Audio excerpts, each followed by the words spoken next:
आज भाषणाला उभा राहिलो. कारण सकाळी मला वाटतं 10 वाजल्यापासून आम्ही सुरुवात केली आणि मोहोळ, माढा, करमाळा हा सगळा परिसर करून आता माळशिरसमध्ये या ठिकाणी आलो आहे. आणि या ठिकाणी आल्यानंतर बाबाराजेंनी आता प्रस्तावित केलं आणि त्यांनी सांगितलं की इथली परिस्थिती काय आहे.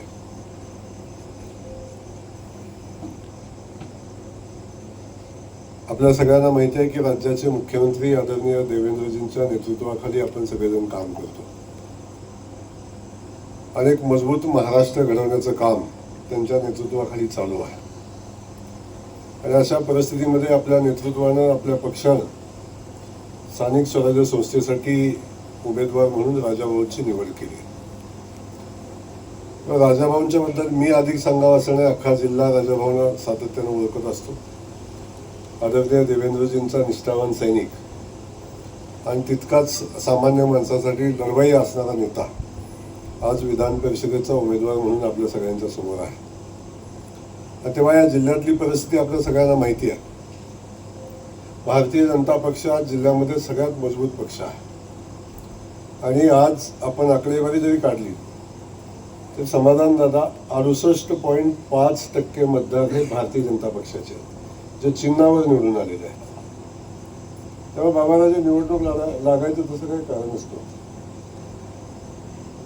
कारण 68% मतदान भारतीय जनता पक्षाच्या चिन्हावरच आहे. आणि आमचे सहकारी आहेत. आज राजाभाऊंनी दिवसभर बघितलं, आमचे सहकारी आहेत. उर्वरित राहिलेल्या जवळजवळ 22% आमचे सहकारी आहेत. आणि अगदी 5-10% विषय आहे, 10% 12% मताचा विषय आहे की जे मतं आज आपल्या समोर आहेत.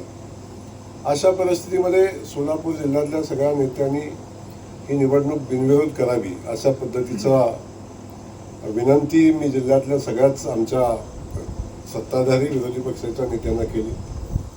आणि त्या दृष्टीने आम्ही प्रयत्नही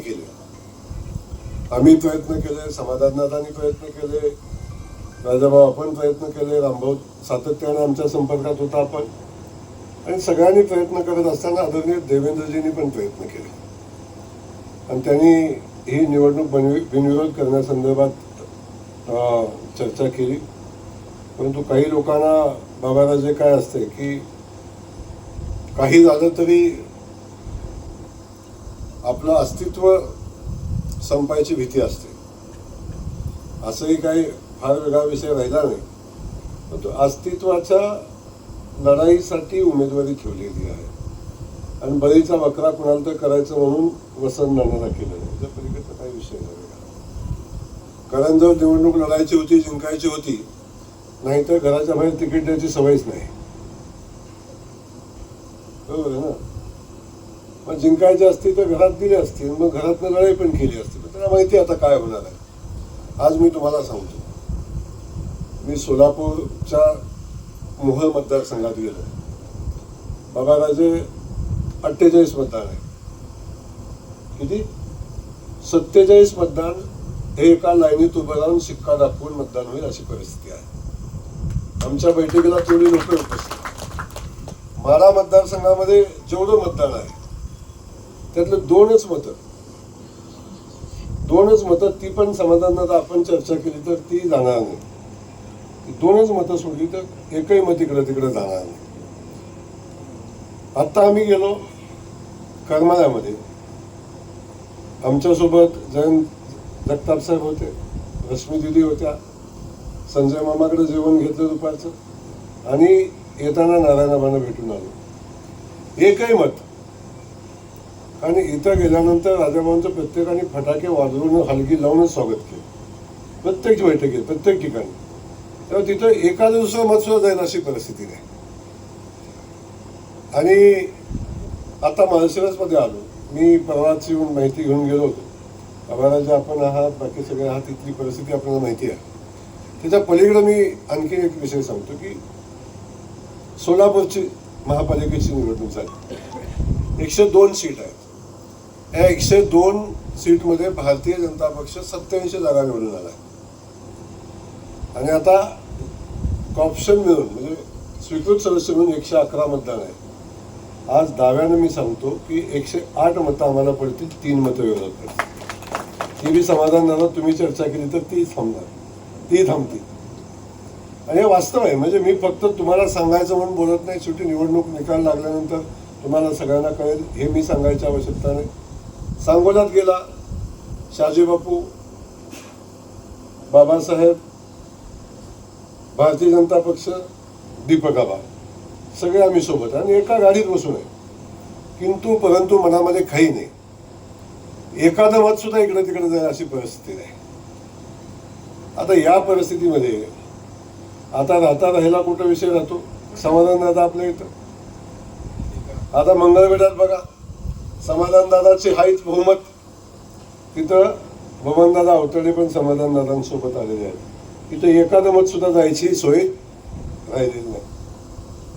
मंगळवेढा 100% होईल. पंढरपूरमध्ये तीर्थक्षेत्र विकास आघाडी आहे आणि बाकीचे आपल्या प्रशांत मालक समाधान दादाची मतं आहेत. तिथं विचार केला तर जवळजवळ 29 मतं स्वीकृत पकडून 31 मतं आणि आघाडीतली 9 मतं आपल्यासोबत आहे. राहिली 4. याच्या पलीकडे काही नाही.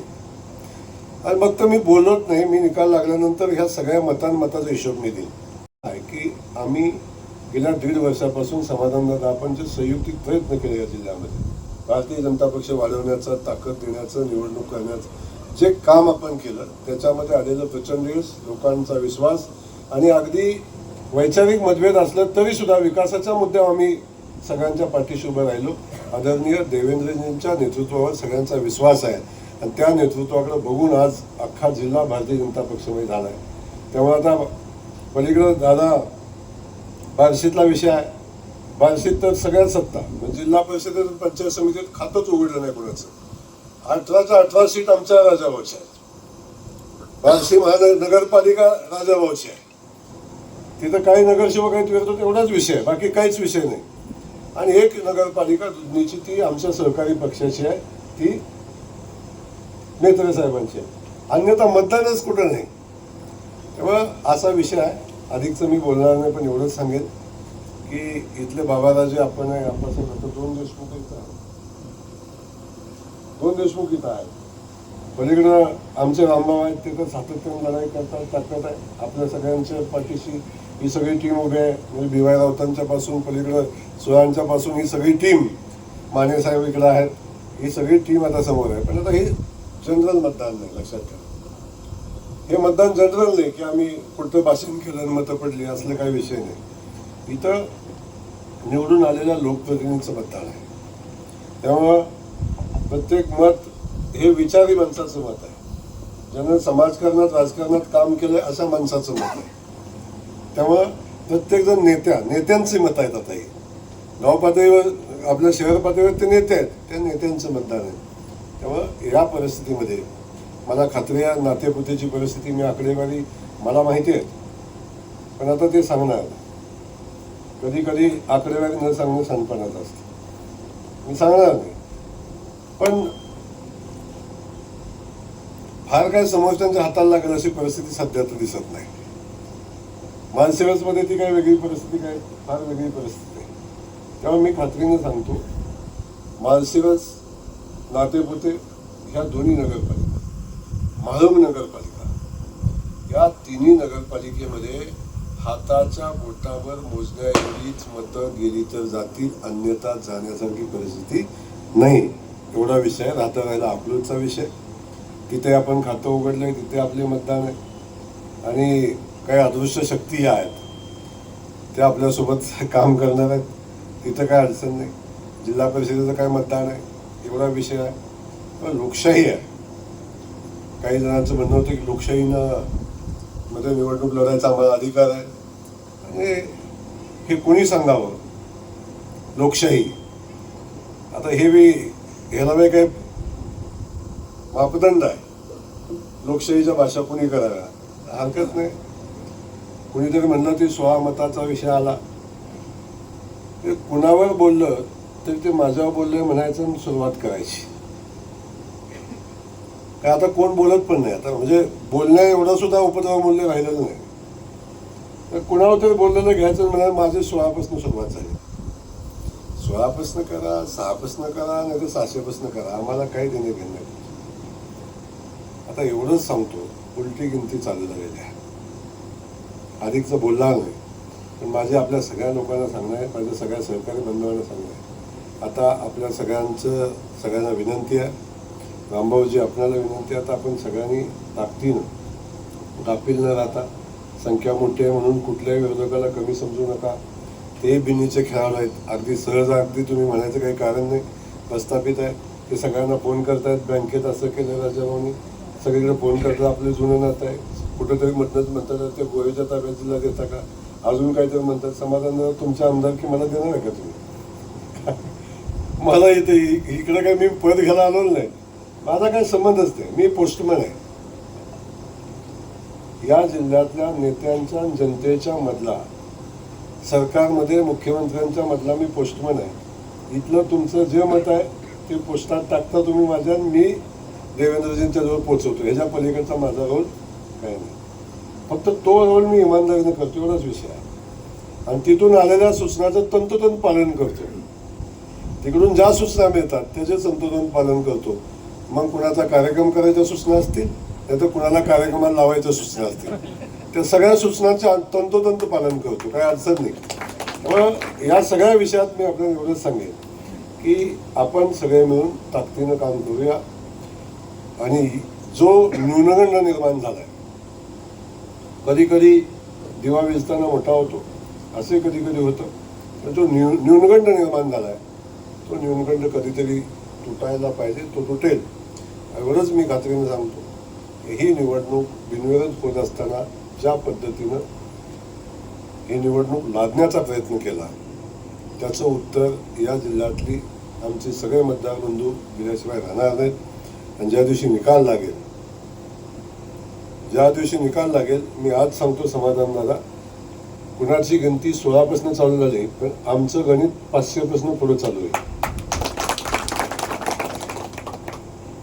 त्यामुळं कुणाचं काय चाललंय ह्याच्याशी फार चर्चा करू नका. आपण सगळे मिळून ताकदीनं काम करावं एवढीच विनंती करतो. आणि एवढा मोठा विजय जिल्हा परिषदेमध्ये मिळाला, नगरपालिकामध्ये मिळाला, आणि आता परीक्षेची वेळ आली, बाबाराजी नातेपुतेची वेळ आली, आता महाशिवची निवडणूक आली आणि महामची पण आली.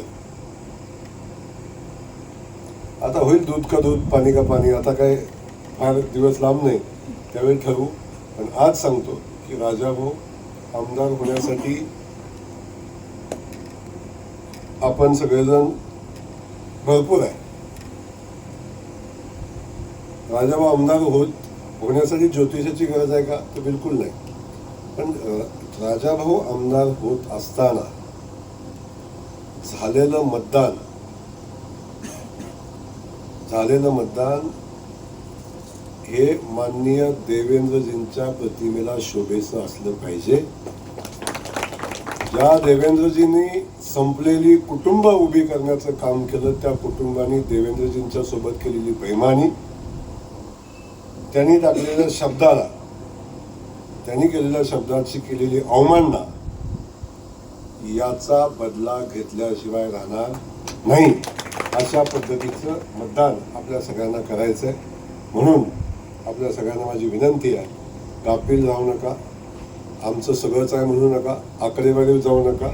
एक एक मत महत्त्वाचं आहे, एक एक मत जोडा. आणि तुम्हाला खरं सांगू, बाबाराजे आपल्यासोबत आहे ते आपल्याला मत देतीलच, पण जे आपल्यासोबत नाही त्यांची इच्छा आहे द्यायची आहे, तर आपण जाऊन